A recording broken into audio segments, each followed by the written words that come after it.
Graça e paz, bom dia. Vamos ao 15º capítulo da nossa série As Perguntas que Deus Fez. O texto base de hoje está lá em Números ainda, nos mantemos neste contexto. Números capítulo 14, versículo 11, está escrito assim. Eu vou compartilhar duas perguntas deste capítulo de Números. E assim disse o Senhor: até quando me provocará este povo e até quando não crerá em mim a despeito de todos os sinais que eu fiz em meio deles? E depois disse o Senhor a Moisés: até quando sofrerei esta má congregação que murmura contra mim? Irmãos, essas perguntas são perguntas muito duras da parte do Senhor. São perguntas que, por muitas vezes, o Senhor, assim, pode fazer ao longo da caminhada nas nossas vidas. A primeira pergunta fala sobre o Senhor se sentir provocado. Até quando me provocará este povo e até quando não crerá em mim a despeito de todos os sinais que eu fiz diante deles? Por muitas vezes nós pensamos que é impossível nós provocarmos o Senhor, e é impossível nós, como na segunda pergunta, fazer com que nós provoquemos um sofrimento no Senhor. A segunda pergunta fala: até quando sofrerei por esta má congregação? Provocar o Senhor e fazer o Senhor sofrer. Por tantas vezes nós pensamos que o Senhor talvez seja uma entidade, uma divindade que está fora daquilo que fala sobre a face relacional dele para com o seu povo. Deus sobre todas as coisas, mesmo que embora infinito, soberano, ele onipresente, onisciente, ele ainda é uma pessoa e ele ainda possui alguns atributos que são comunicáveis com a gente. Como, por exemplo, o próprio Senhor falando aqui que ele estava se sentindo provocado pelo povo, pelo fato de ele ter dado tudo, ter feito com que eles atravessassem o Mar Vermelho, ter dado provisão, ter dado comida, ter dado cuidado, ter dado roupas, ter dado calçados, ter dado tudo aquilo que o povo precisava, e ainda assim direcionando o povo para viver a promessa a qual ele havia estabelecido, que seria habitar naquela terra que emana leite e mel, e o capítulo anterior fala sobre essa visitação. E mesmo assim o povo, vendo todos os sinais, desprezou aquilo que Deus estava fazendo, pensando que talvez Deus não cumpriria com a promessa que havia sido estabelecida sobre a vida deles. O povo provoca o Senhor com a sua incredulidade e com a sua desobediência. O Senhor passa a receber esse tempo de sofrimento que é colocado aqui no versículo 26. Irmãos, por muitas vezes somos eu e você assim, dessa forma. Quantas coisas o Senhor já fez ao longo de toda a vida para nós. Quantos livramentos, quanta provisão, quantas coisas o Senhor estabeleceu sobre as nossas vidas. E mesmo assim ainda nós provocamos o Senhor com nossa incredulidade e fazemos assim o Senhor sofrer em função daquilo que nós estamos pensando ou duvidando das suas palavras. Eu lembro aqui que existia um medo, e o medo é absolutamente normal nas nossas vidas, porque eles chegaram na Terra e visualizaram gigantes, pessoas muito grandes ali que dominavam, muito numerosas também da mesma forma. Mas se nós lermos os textos anteriores, por várias vezes Deus já havia falado que daria esta terra, mas nesta terra, por eles ter tardado a chegar nela em função da sua desobediência e da sua murmuração, haveria um outro povo ali habitando aquele local, mas Deus estaria com eles.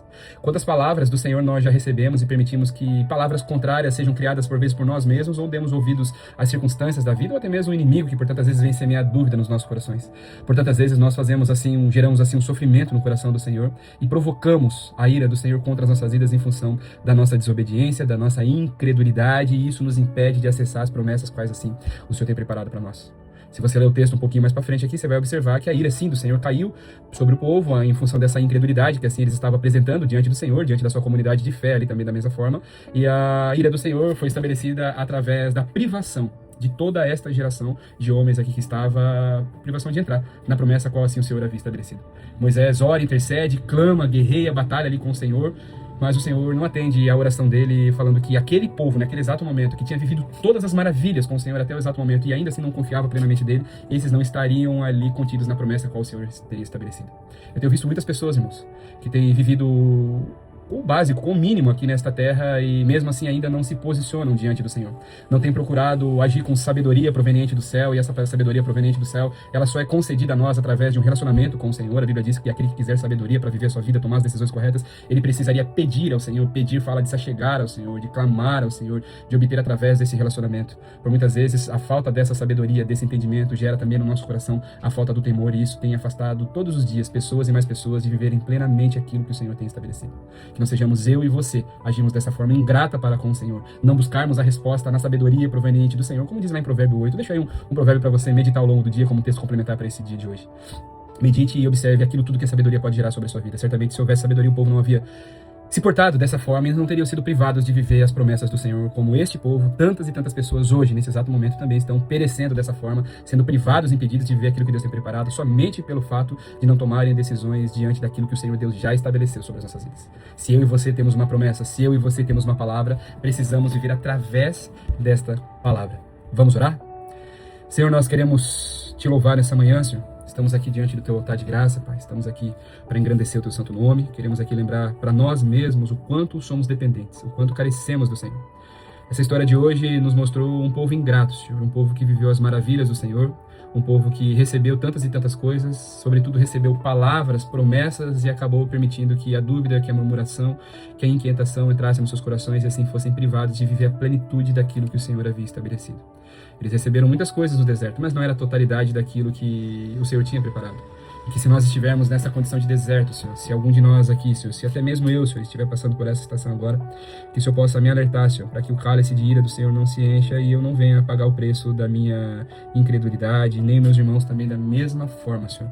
Eu estendo essa oração que faço por mim aqui, estendo para cada uma das vidas das famílias que estão aqui, Senhor, nesta manhã. Que nós não sejamos como este povo aqui, Senhor, que não se dobrou e não confiou plenamente na Tua palavra, nas Tuas promessas. Nós queremos sim, Senhor, descansar naquilo que o Senhor já entregou sobre as nossas vidas. Em nome de Jesus, para a glória de Deus. Amém. Amém, irmãos? Que Deus abençoe poderosamente a sua vida, que você tenha um dia incrível, maravilhoso na presença do Senhor. Peça sabedoria no dia de hoje para que eu e você não caiamos na mesma cilada que o povo caiu, sendo privado de viver a totalidade daquilo que Deus havia preparado para suas vidas. Deus te abençoe.